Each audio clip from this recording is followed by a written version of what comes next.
Moisés, nesse livro que faz parte do Pentateuco, escreveu essa mensagem, aquele que deu a lei.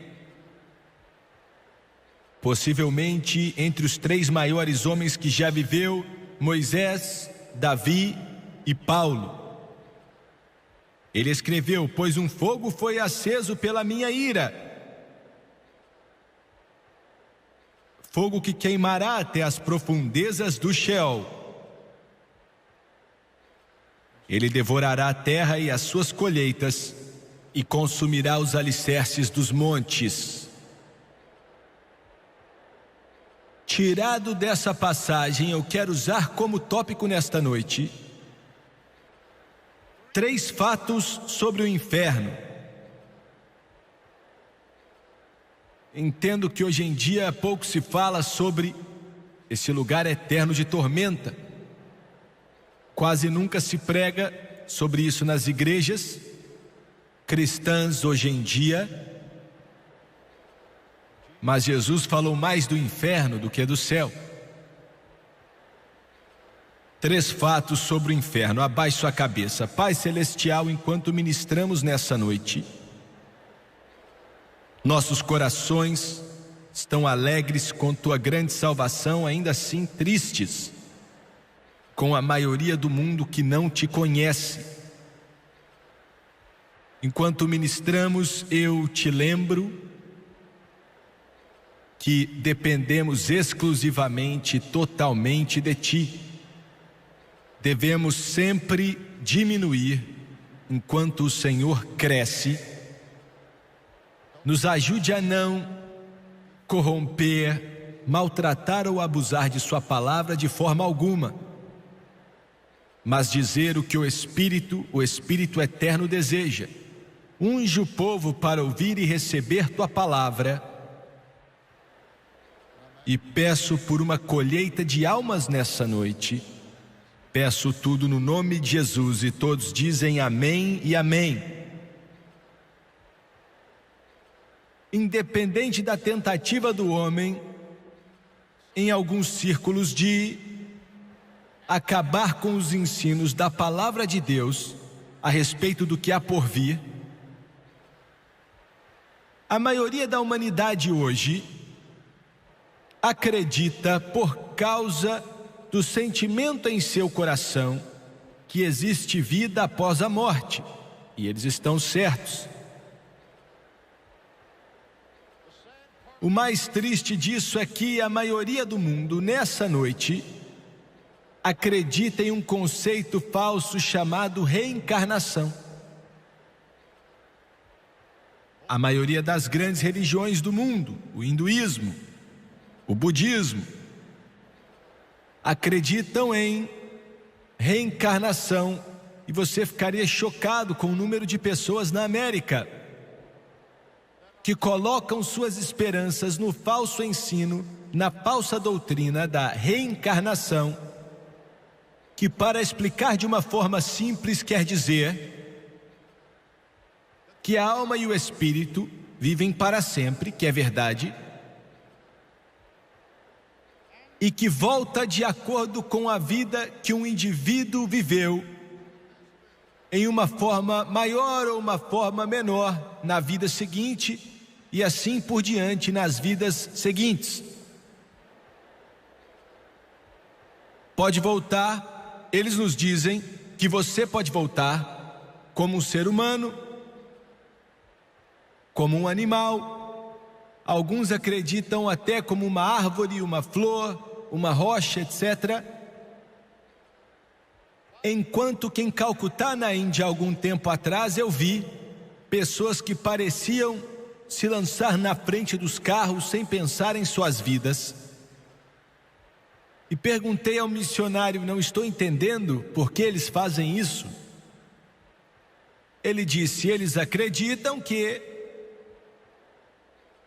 eles têm uma hora específica para morrer e não podem morrer antes daquela hora. Eles têm uma visão fatalista. E perguntei por que alguém não ajuda eles, os milhões de milhões, nos sistemas de castas vivendo uma vida pobre, de sofrimento? E ele respondeu: é porque acreditam que essa é sua reencarnação. Eles têm que viver dessa maneira, e fazer algo para ajudá-los seria atrapalhar sua razão de existir. Eu vi vacas, gado, dentro do saguão do aeroporto, e as pessoas que trabalhavam ali não tinham a permissão de tirá-las de lá, porque talvez fossem a sua avó. Estamos rindo, e se não fosse tão triste, seria até engraçado, sim. Centenas e centenas de milhões acreditam nesse falso conceito, e é falso porque não existe nada na Bíblia que ensina a respeito de uma doutrina dessa. É algo falso, satânico, que nasceu no inferno.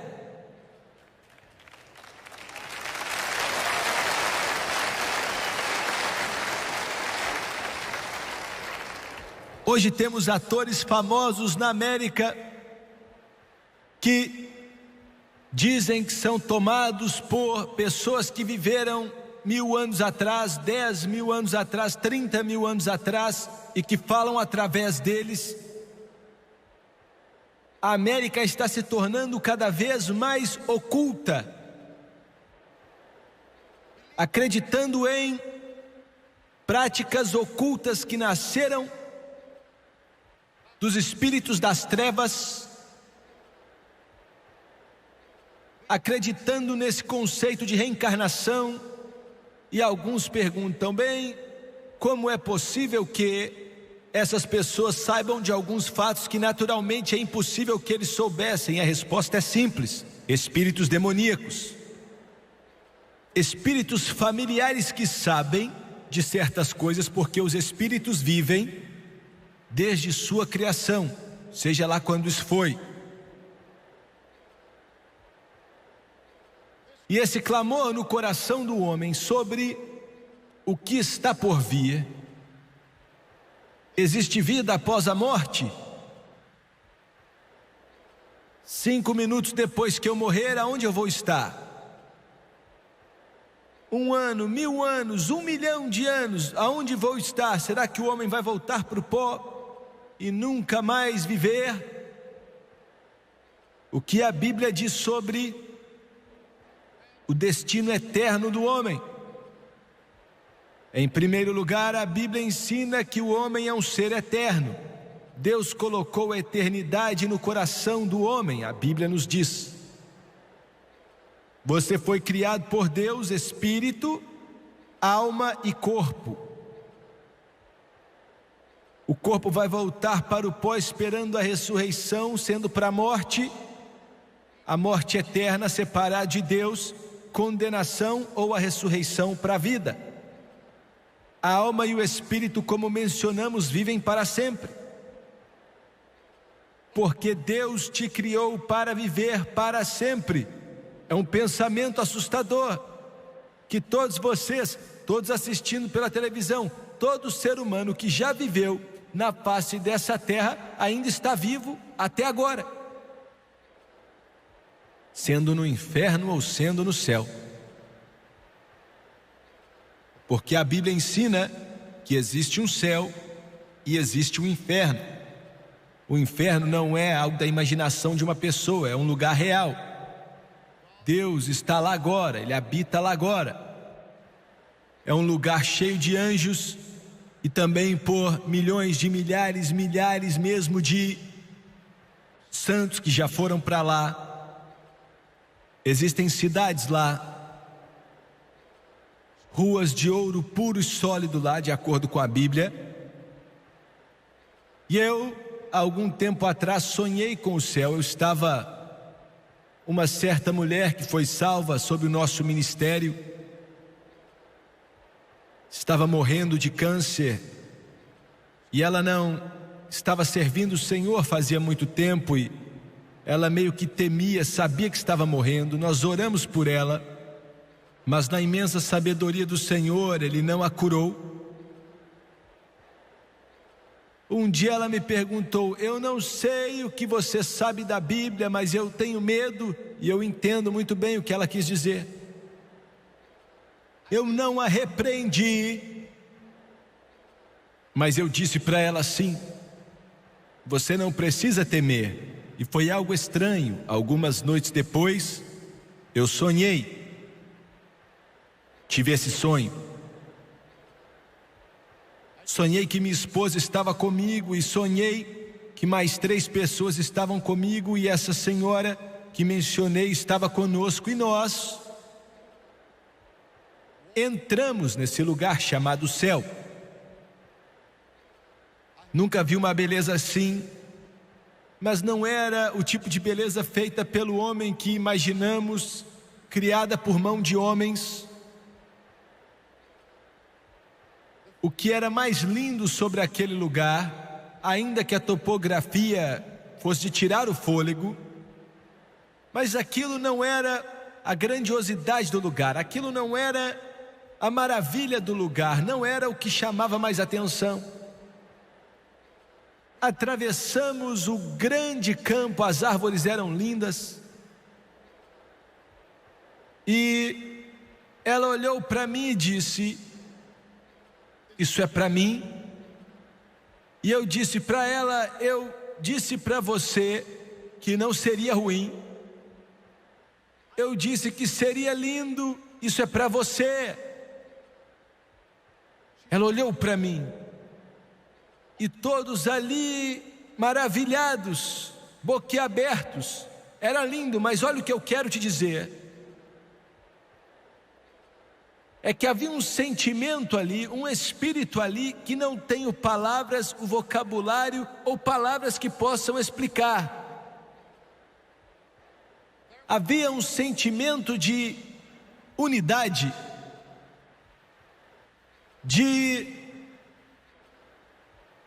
parecia que toda preocupação não existia e parecia que era impossível sofrer qualquer dor.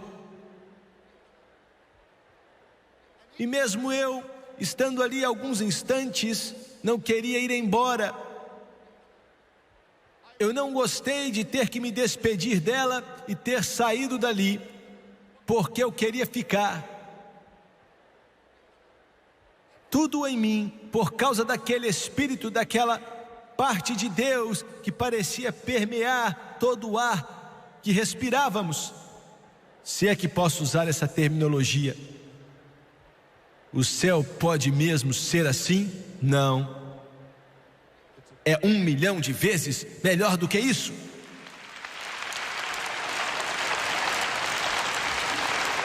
Como alguém pode saber? Porque a Bíblia diz, Jesus disse: na casa de meu pai existem muitas moradas. Ele disse que se não fosse assim, eu teria te dito. Mas estou indo embora preparar um lugar para você, para que aonde eu esteja um dia, você esteja comigo lá para todo o sempre.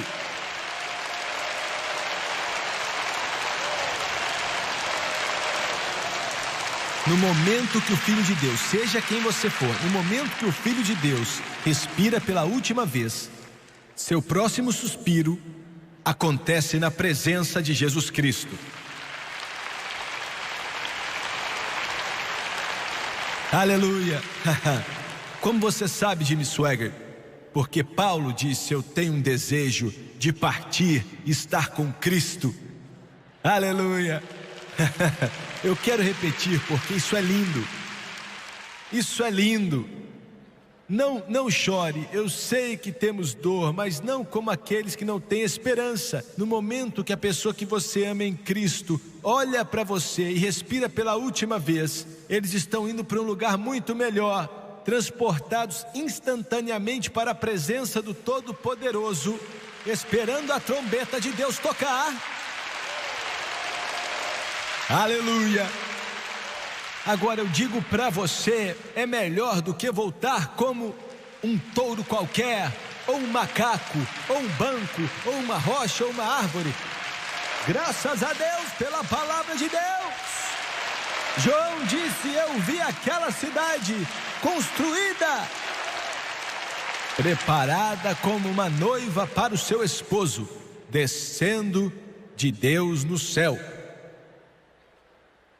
Aleluia. Por outro lado,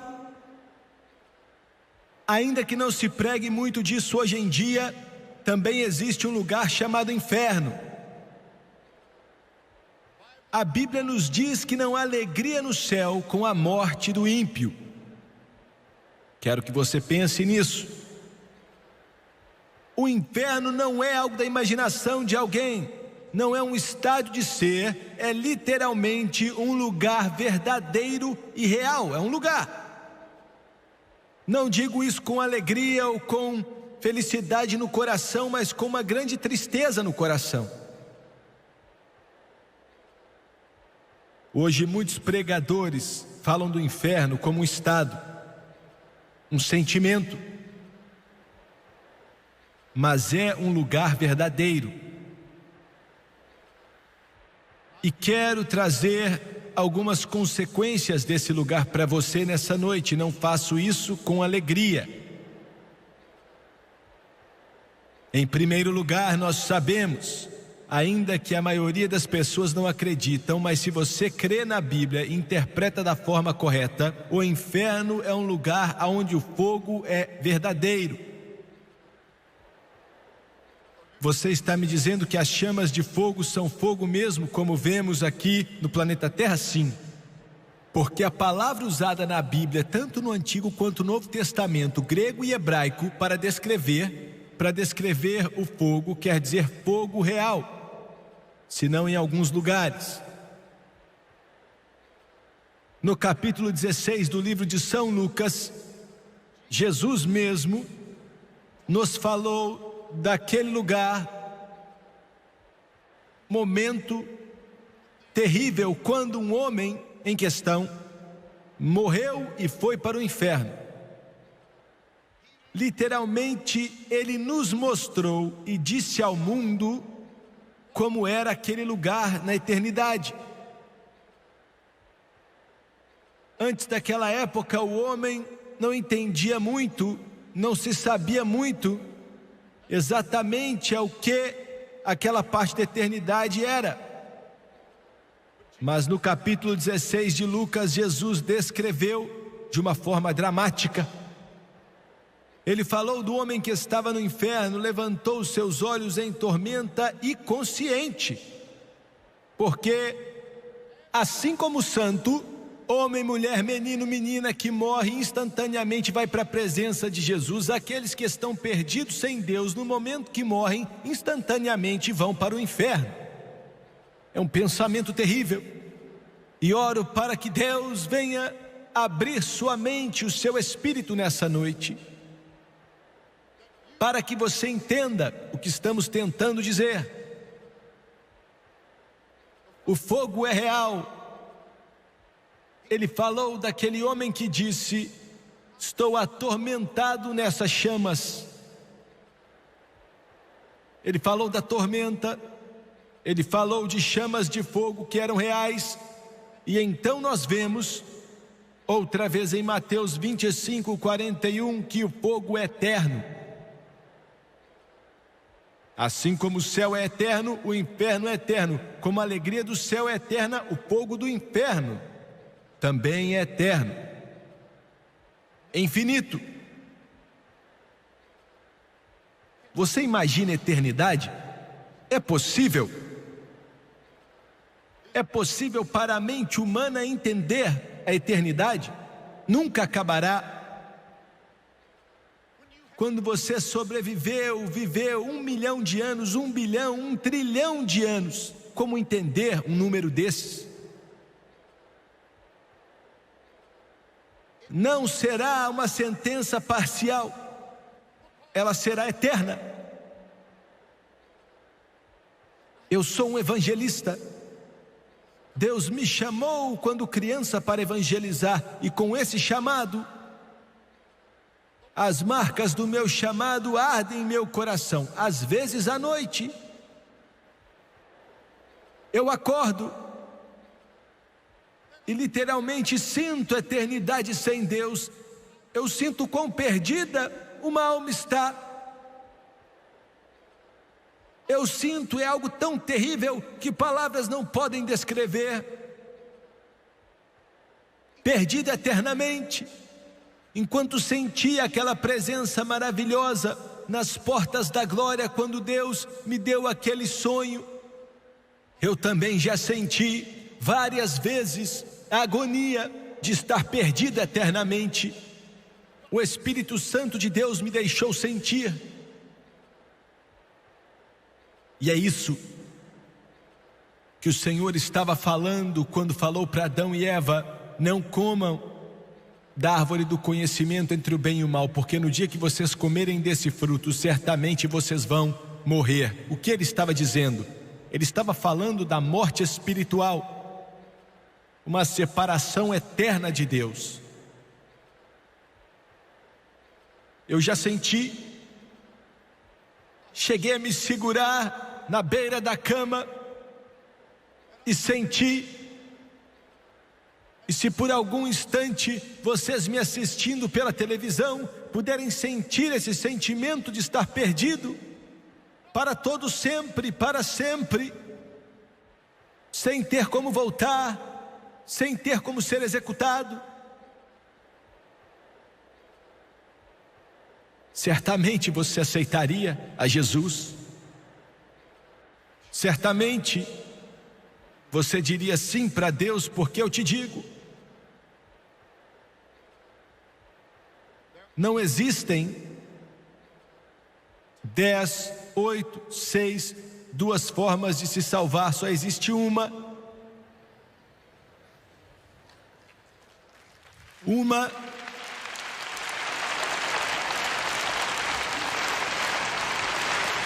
Eu não diria uma só palavra ruim contra a sua religião, seja quem você for, aonde estiver. Não diria uma palavra ruim ou uma declaração sarcástica sobre aquilo que você adora. Mas eu faço com o coração partido e com a unção do Espírito Santo para te dizer que só existe um Deus. Não existem 10, 20, 30, somente um Deus. Ele enviou o seu Filho Jesus Cristo para morrer pelo homem que está perdido eternamente, e não pode se salvar. Pode ofertar em sua instituição de caridade filantrópica, dê milhões de dólares, mas isso não salva a sua alma.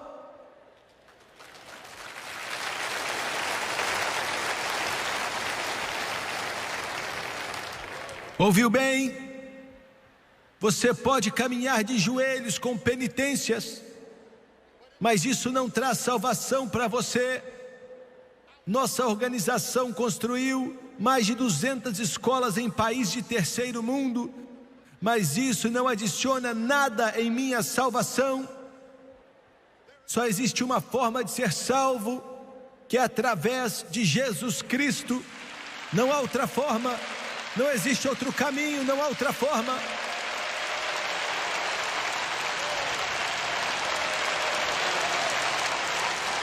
O Deus triuno, Deus o Pai, Deus o Filho e Deus o Espírito Santo. Um só Deus, desceu aqui e morreu em uma cruz sangrenta. E é por isso que você deve aceitar a Jesus Cristo. Não é o bastante dizer que ele foi um grande profeta, ou um grande mestre, ou um operador de milagres, ou acreditar que ele nasceu da Virgem Maria. Jesus Cristo é Deus, Jesus Cristo é Deus, Jesus Cristo é Deus, e o sangue puro que ele derramou pelos pecados do homem é o que você tem que aceitar, a ele como seu Salvador eterno.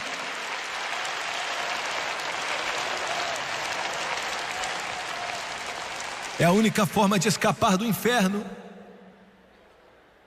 Não há outra maneira.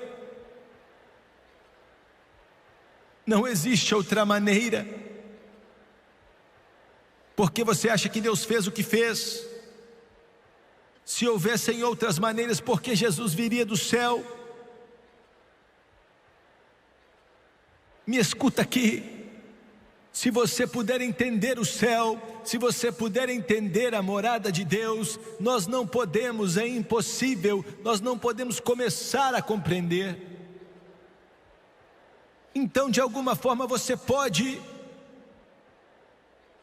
entender como Deus podia. Escuta. Ele deixou de lado, nunca deixou de ser Deus, mas desde aquele momento em diante se tornou humano. Você está entendendo? A Janet cantou nessa noite, quando a porta se abrir e eu entrar e procurar por Ele, eu o conhecerei, eu o conhecerei, eu o conhecerei. Existem milhares, milhões de anjos lá. Ele é um ser humano, mas ainda assim o conhecerei. Eu nunca vi, mas vou conhecê-lo.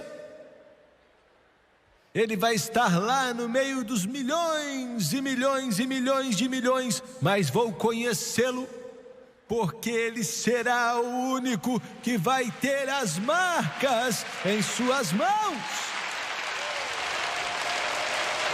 E as marcas estarão lá para sempre. E me prostrarei diante dos seus pés. Com alegria beijarei os seus pés. Eu não me envergonho dele. Uso o nome dele, carrego o seu opróbrio, eu me levanto, pois Jesus é o nome dele, e eu sigo a Jesus, o Rei dos Reis e Senhor dos Senhores.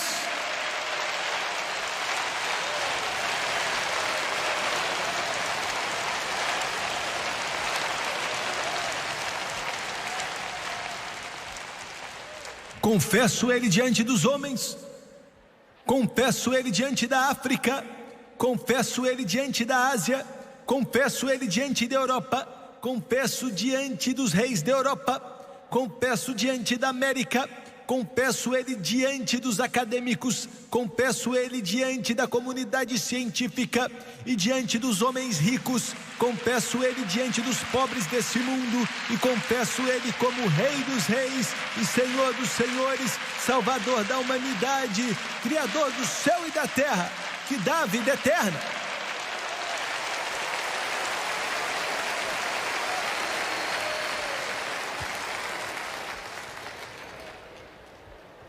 Você pode obter filosofias aceitando a outros, mas você obtém vida eterna quando aceita Jesus Cristo.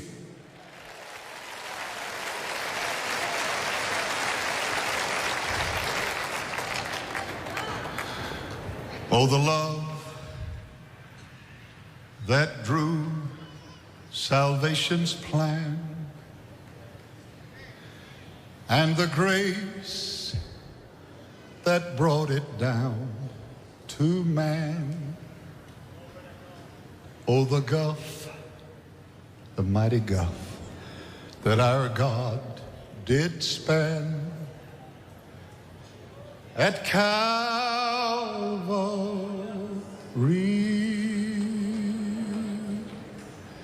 Mercy there was great, and grace was free. Hallelujah.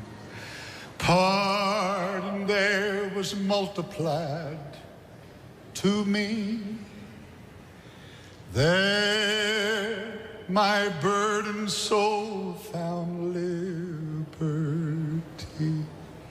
Where?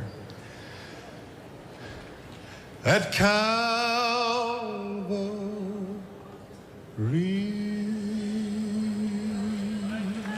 Hallelujah.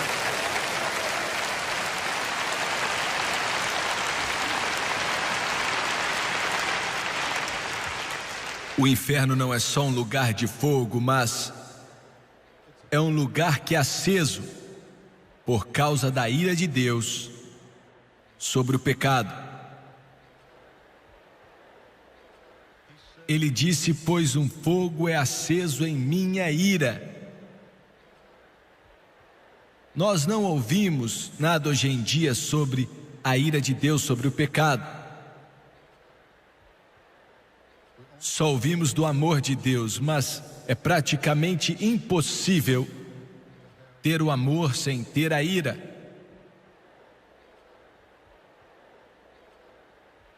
A ira de Deus sobre o pecado, não existe uma forma de conhecer ira assim.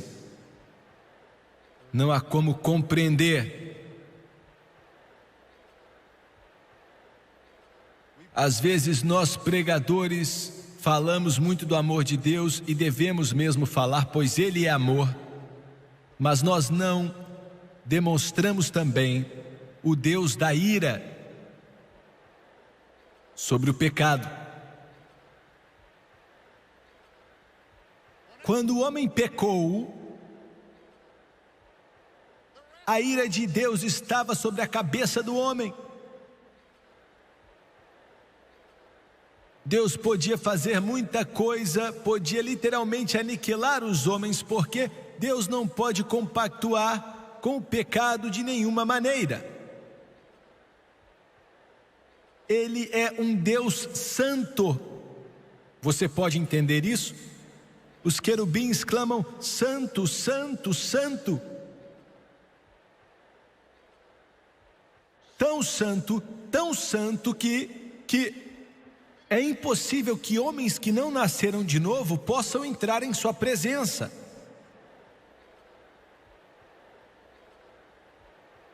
Tão santo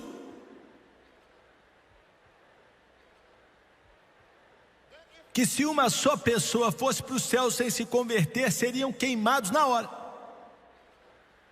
A ira de Deus. No Antigo Testamento, a lepra representava o pecado. O leproso tinha que ficar fora da congregação. Ele não podia chegar perto, ou podiam chegar perto dele. Ele usava um capuz sobre sua cabeça, representando que a ira de Deus estava sobre ele. E ele clamava: lamai, lamai, lamai, lamai, que quer dizer impuro, impuro, impuro, impuro.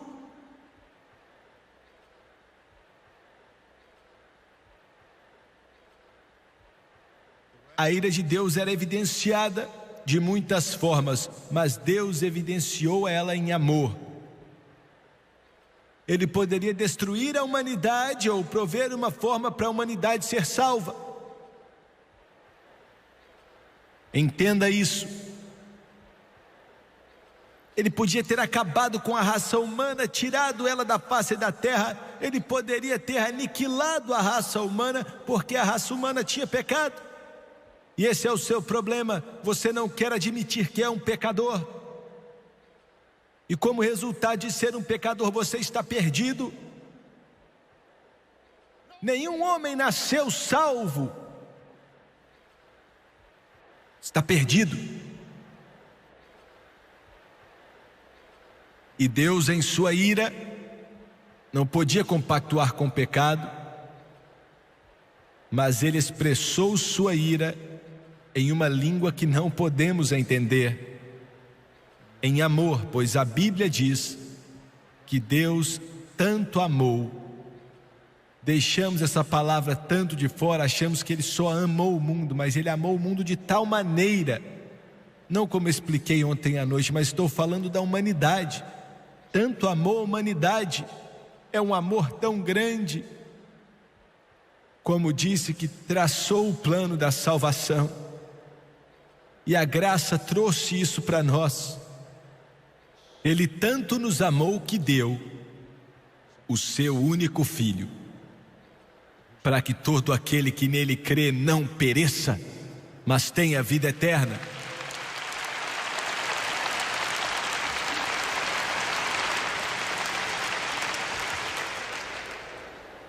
No livro de Salmos, vemos algo que quero compartilhar com você. No capítulo 9, diz, no versículo 17: voltem os ímpios ao pó, todas as nações que se esquecem de Deus. E o versículo 18 diz: mas os pobres nunca serão esquecidos, nem se frustrará a esperança dos necessitados. É uma declaração tremenda que o jornal aqui da sua cidade trouxe uma declaração que supostamente eu fiz, mas nunca diria algo assim, nem sob ameaça de morte. Eles mentiram. Dizem que eu falei que os moradores de rua e os necessitados não valiam nada. Isso não é verdade, viu? Jamais nem pensei em uma declaração tão idiota. A Bíblia nos diz que Deus, em sua ira, olha para um mundo aonde centenas de milhões estão passando fome. Entendeu bem? Aonde centenas de milhões nessa noite estão famintos, aonde homens ruins colocam suas botas no pescoço dos oprimidos. Mas Deus diz: os pobres nunca serão esquecidos, nem se frustrará a esperança dos necessitados. Veja bem, me escuta. A pobreza que está sobre esse planeta, você na América, no Canadá e em vários outros países, você não sabe como é o mundo. Você não sabe como é viver com $100 por ano. Você não sabe como é morar em uma barraca, com chão de terra, com 3 filhos, 4 filhos, com a barriguinha inchada, e você não sabe aonde vai conseguir comida para alimentá-los. Você não sabe. Eu vi. Quando você vê, você nunca esquece. Eu vi os estômagos estufados, eu vi os olhos tenebrosos, já vi as mães que choraram tanto até que seus olhos estavam secos, não haviam mais lágrimas. Nessa noite, atrás da União Soviética, existem milhões de judeus que querem ir embora, mas não podem. Na África, dezenas de milhares estão famintos. A maioria do mundo não tem esperança de um futuro. E não deixe ninguém te fazer acreditar que Deus não está preocupado.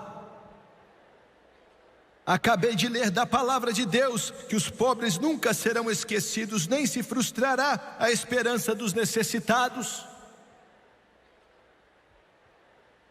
Jesus está voltando.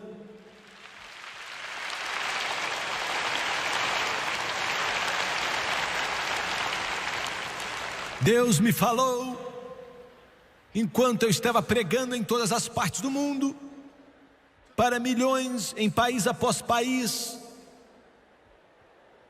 Ele mandou dizer a eles, falou meu coração de uma forma clara: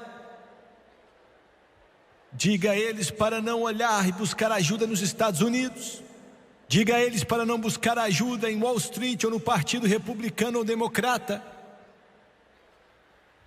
A esperança deles não está em governos ou nações ou homens, por mais generosa que a América tenha sido. Mas diga a eles para se prepararem para encontrar com Deus e ver a vinda de Jesus, pois a vinda de Jesus Cristo é a esperança deles, é a bem-aventurada esperança, bem-aventurada esperança. A única esperança desse mundo não é a união de várias nações, mas a vinda do Senhor.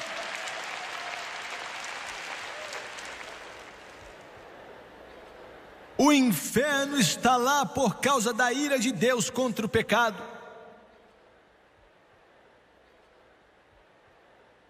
E o inferno está lá e vai consumir. Moisés falou em Deuteronômio os alicerces dos montes. O que isso quer dizer? Jesus mesmo explicou. Ele disse que largo é o caminho que leva para a destruição e muitos entram por ele. Mas estreito é o caminho que dá vida e poucos o encontram.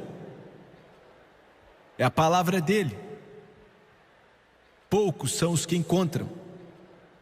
Por causa do pecado, por causa do engano de Satanás com a raça humana, a maioria da raça humana, e digo com tristeza, está indo para o inferno. O inferno consumirá os alicerces dos montes. Por quê? Por quê? Em primeiro lugar, por causa das falsas religiões. Em segundo lugar, por causa do cristianismo apóstata. Ouviu bem? Me escuta. Nessa noite nós temos o inimigo soviético. Eu estava no hotel principal da Rússia, lá em Moscou, no último andar, muito acima dos muros do Kremlin e seus 32 acres. Comi umas 6 ou 7 refeições ali, com nossos intérpretes e guias russos olhando dentro. Eu podia ver dentro do Kremlin, além dos muros do Kremlin. E toda noite eu ficava imaginando, a América, quem paga imposto na América já gastou $1 trilhão com a defesa do país por causa daqueles 32 acres. Por quê? Nessa noite o presidente está lutando, tentando chegar a um acordo para tentar diminuir o inevitável que em breve vai acabar com o mundo. Cada minuto que passa, todo minuto, $1 milhão é gasto em bombas, armas. $1 milhão por minuto, 24 horas por dia, 7 dias por semana, 365 dias no ano. Por quê? Isso vai te chocar. Em volta do Kremlin, 32 acres, contei 27 cruzes. Estranho, não é? No coração do materialismo humanista. Mas ainda assim haviam 27 cruzes lá, que um dia foram igrejas, mas estão lá até hoje. Eu contei 27 delas. Por quê? Por que milhões de dólares gastos em armas? Por quê? Porque na União Soviética, na época conhecida como Rússia, o cristianismo, que era para propagar o Evangelho de Jesus Cristo, estava preocupado com o salário dos padres e a cor de suas vestimentas quando os comunistas tomaram a Rússia, o cristianismo apóstata. O mundo nessa noite está se preparando para a guerra nuclear, porque o ministério na Rússia falhou, o cristianismo falhou. E se a América descer da mesma forma, não será por causa dos nossos departamentos de ciências ou pesquisas, ou por causa das mentes pensantes em Harvard, ou em Princeton ou Columbia que falharam, mas sim porque os púlpitos falharam.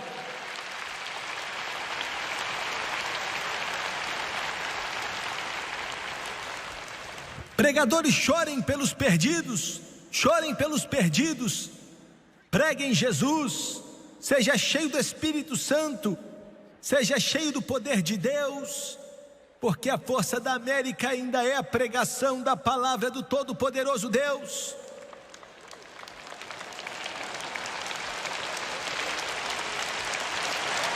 A maioria do mundo está indo para o inferno. por causa disso. Vou te dizer por quê.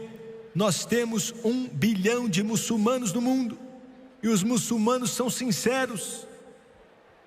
Eu sei, pois já debati com os melhores deles. Nas universidades, temos mais de 1 bilhão de muçulmanos. Já viajei na África e vilas inteiras se tornam muçulmanas, vilas inteiras muçulmanas. Por que isso está acontecendo? Sem desrespeitar o Islã, mas por que existe o Islã? Por que foi que Maomé escreveu o Alcorão?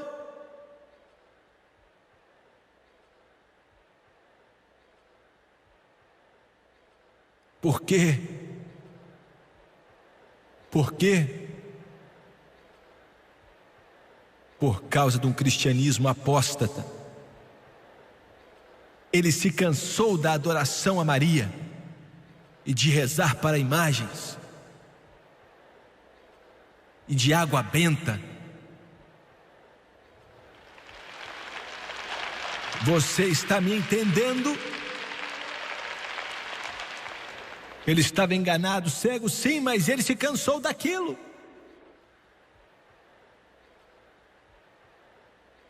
Por que é que você acha que os comunistas Lenin e Joseph Stalin, nascidos do inferno, começaram o comunismo? Criados no cristianismo, mas em um cristianismo apóstata. O que você está me dizendo, Swagger? Estou te dizendo que o cristianismo não são prédios.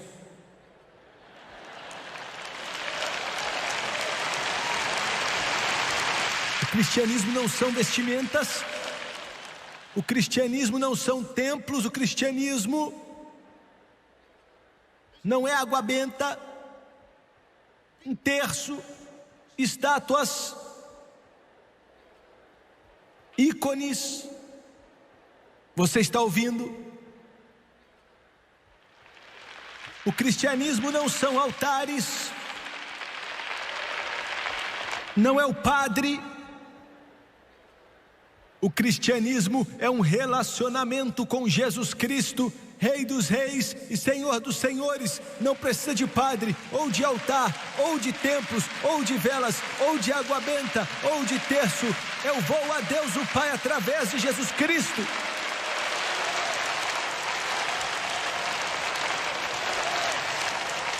Pode ficar chateado comigo. Agora sou seu inimigo porque te digo a verdade. Estou falando como um homem possesso.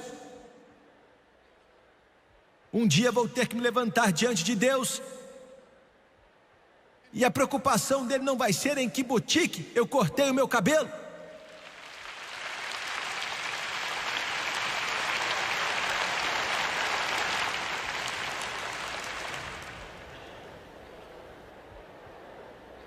Um homem que disse que estaria aqui nessa noite falou que meus ternos estão terríveis e eu tenho que ir na loja dele. E eu disse: quando eu calço os 2 sapatos iguais, minha esposa fica feliz.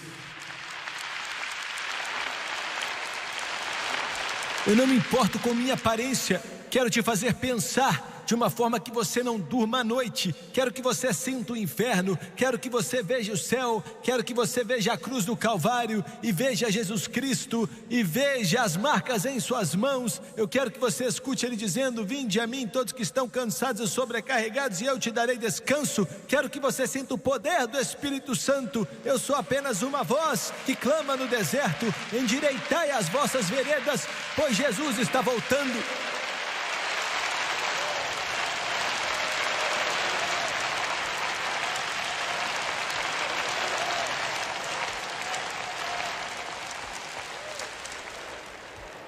Cristianismo apóstata.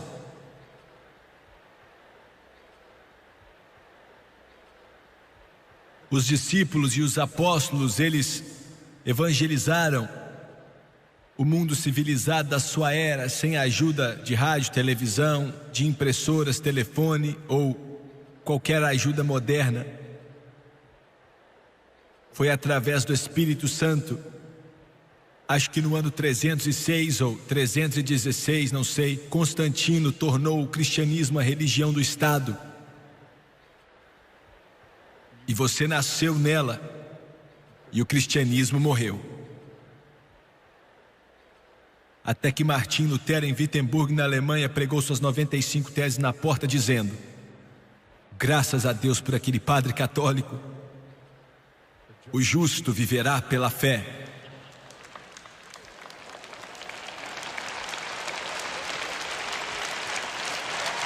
O que Martim Lutero queria dizer com aquilo, que o justo viverá pela fé? As palavras do grande apóstolo Paulo. Ele quis dizer que você não é salvo confessando para um padre, um pregador ou um profeta, ou um evangelista ou apóstolo. Você não é salvo através de obras penitências, dando dinheiro. Você é salvo através de confiar em Jesus Cristo. Fé no que Ele fez na cruz do Calvário.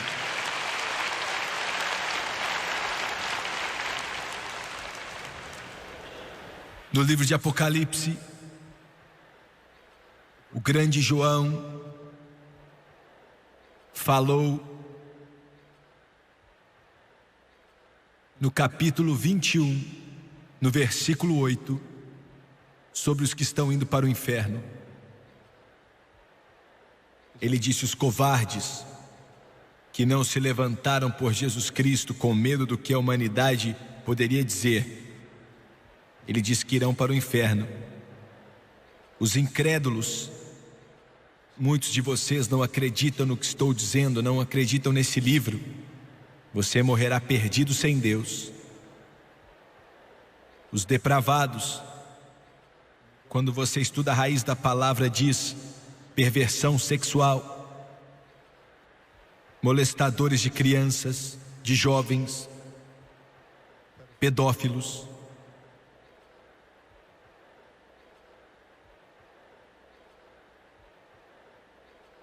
Assassinos, doutores, quando você aborta um bebê, você cometeu assassinato, viu?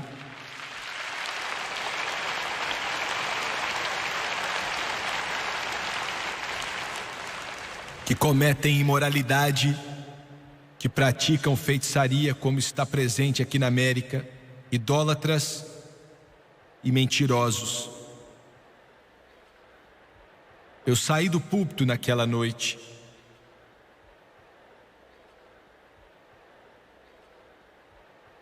e a igreja estava esvaziando. Tínhamos orado no altar. Quase todos tinham ido embora. Eu passei voltando em frente ao escritório do pastor. Ia passar, mas parei, a porta estava meio aberta. Olhei para dentro e vi o pastor sentado atrás da mesa. Ele estava chorando com as mãos na cabeça.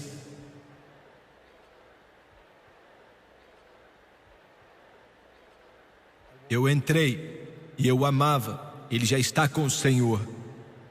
Ele tinha uma igreja grande. E perguntei: o que foi? Demorou alguns minutos para ele se recompor. E ele disse: ela foi criada nessa igreja. Chegou aqui quando ainda era garotinha. E cresceu. Estava no grupo de jovens. E então perdemos ela. Ele me mostrou o jornal daquela época. Garota assassinada brutalmente. Ela estava em um bar na noite anterior. Estava bebendo. Saiu dali com um rapaz. Sabem exatamente o que aconteceu, porque o garoto veio e acabou se entregando depois. Ele estava bêbado também. Ele tentou se aproveitar dela de uma forma indecente. Ela disse que não, e ele tinha um anel em sua mão. Ele perdeu o controle e bateu nela. E aquele anel rasgou seu rosto em pedaços. e ele literalmente socou ela até a morte. O funeral foi feito com o caixão fechado. E na manhã seguinte, ele se entregou para a polícia. Estava atordoado.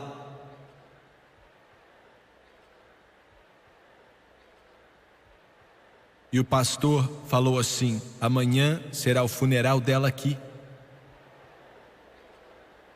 Na manhã seguinte fui para a igreja orar como fazia. Fiquei ali umas 4 ou 5 semanas. Eu entrei pela porta lateral, subi até a galeria porque lá tinha um silêncio maior e eu podia orar. E eu orei. Eu estava buscando Deus sobre o que pregar no culto daquela noite. Era mais ou menos 8 da manhã, 8:30. Então olhei para baixo, pela primeira vez, para a frente da igreja. E me chocou de uma forma que eu não pensei assim que o que eu estava vendo era real, porque o caixão estava ali. Eu não entendi por que a funerária levou para a igreja tão cedo, mas levaram. Não tinha mais ninguém na igreja. Estava de pé na galeria, olhando para aquele caixão. Eu sabia que era a garota.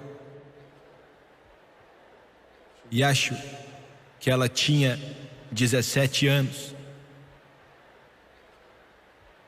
Eu senti a voz do Espírito Santo me dizendo para descer, e eu desci.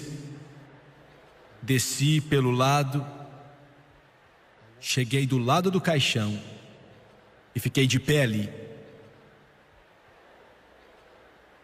E eu nunca senti como me senti naquele momento. Eu não conhecia a garota, nunca tinha visto ela, só sabia do que o pastor me falou. Mas o Espírito falou comigo. O caixão aqui e eu estava perto da ponta. O caixão fechado. E ele disse para mim: eu falei com ela. Eu implorei com ela. Eu tentei fazê-la voltar. E ela não quis. Eu tentei convencê-la. E tentei outra vez. Mas ela não quis vir. Ela não quis vir. E agora ela está perdida para sempre.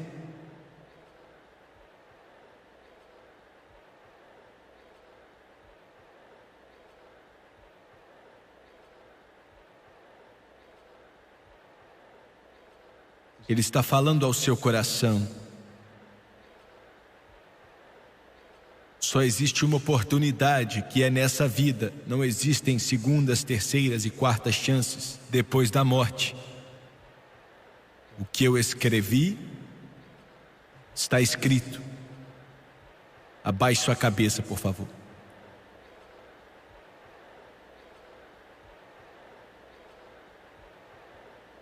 Pai Celestial,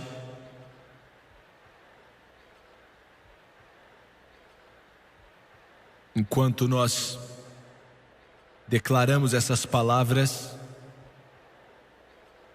com tua convicção, fale a esses corações. Te peço em nome de Jesus.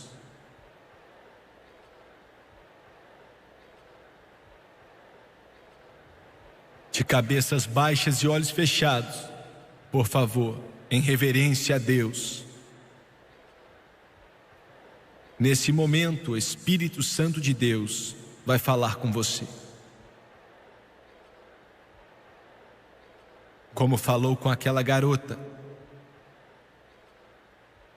Porque você é muito especial para Ele. Jesus Cristo morreu por você. Ele não quer que você vá para o inferno. Mas a não ser que você o aceite como seu Senhor e Salvador, você vai morrer sem Deus e ir para o inferno.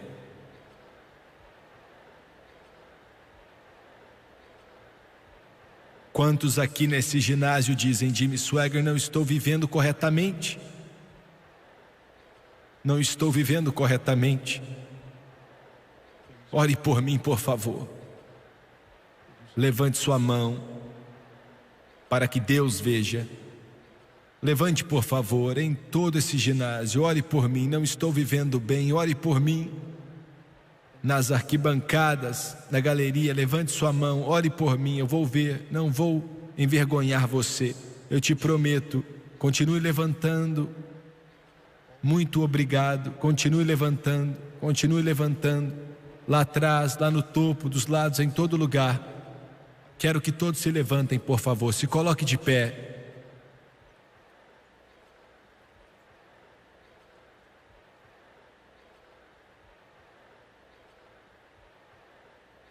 Se nessa noite você pudesse ver dentro das portas abertas do céu, naquela cidade, você veria os anjos boquiabertos esperando o que vai acontecer, na medida que o Espírito Santo está trabalhando, olhando para você, e o Espírito Santo falando para você: venha, é o seu momento. Eles vão cantar agora: há espaço na cruz para você. E quero que todos que levantaram as mãos, por favor, saia do seu lugar e venha, desça até aqui. Você está vindo das trevas eternas para a luz eterna. Você está vindo para a vida eterna e você nunca mais será o mesmo. Quero que você venha enquanto eles cantam.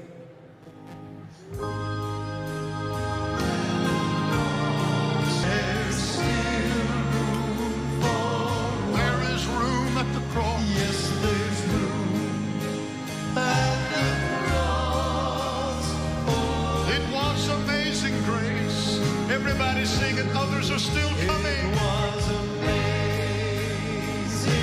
grace, how sweet that sound that saved a wretch like me. That saved a wretch like me. You don't have to go to hell. Jesus died for you. Hallelujah. But now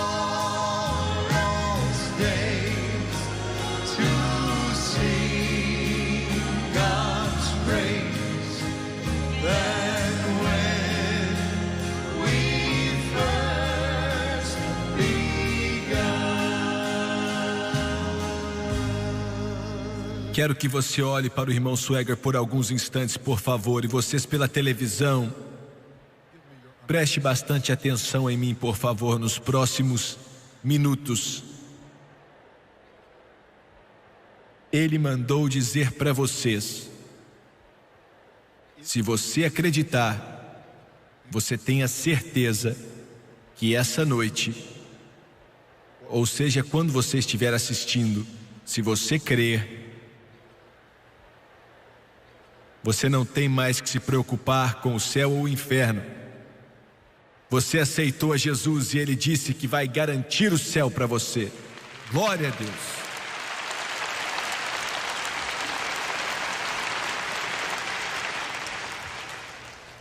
Ele vai dizer para você nessa noite, como falou para os discípulos antigamente: siga-me.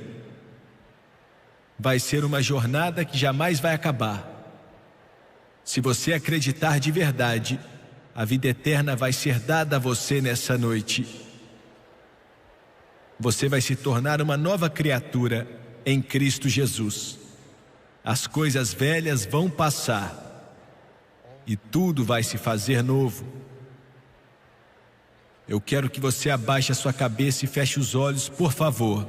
Já orei com milhões de pessoas e agora tenho a oportunidade e o privilégio de orar com você. E quero que você, sim, você, repita essa oração depois de mim. E quero que você creia de todo o coração, pois esse é o maior momento da sua vida. É o começo da vida eterna. Vamos orar. Querido Deus do céu, Querido Deus do céu, sou um pecador perdido. eu sou um pecador perdido. Preciso de ajuda. Eu preciso de ajuda. Eu não posso me salvar. Eu não posso me salvar. Não conheço o caminho para casa. Eu não conheço o caminho para casa. Perdoa-me, por favor, Perdoa-me, por favor. e limpa-me com o teu sangue precioso Limpa-me com o teu sangue precioso de toda injustiça. de toda a injustiça.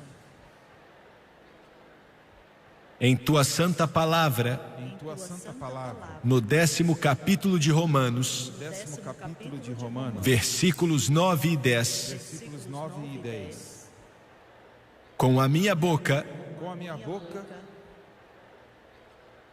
diante de todos, diante de todos, eu confesso eu confesso o Senhor o Jesus. Senhor Jesus.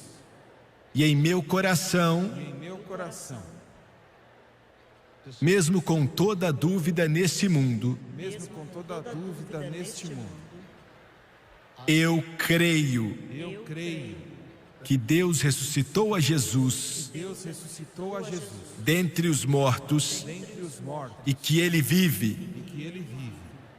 O mesmo poder O mesmo poder que ressuscitou a Ele que ressuscitou a Ele muda a minha vida. muda a minha vida. O poder de Deus. O poder de Deus. E agora, E agora, diante do mundo inteiro, diante do mundo inteiro, eu aceito eu aceito Jesus Cristo Jesus Cristo, como meu Salvador. meu Salvador. E eu creio E eu creio, que nesse momento, nesse momento, agora, agora, eu estou salvo. Louvado seja Deus. Aleluia.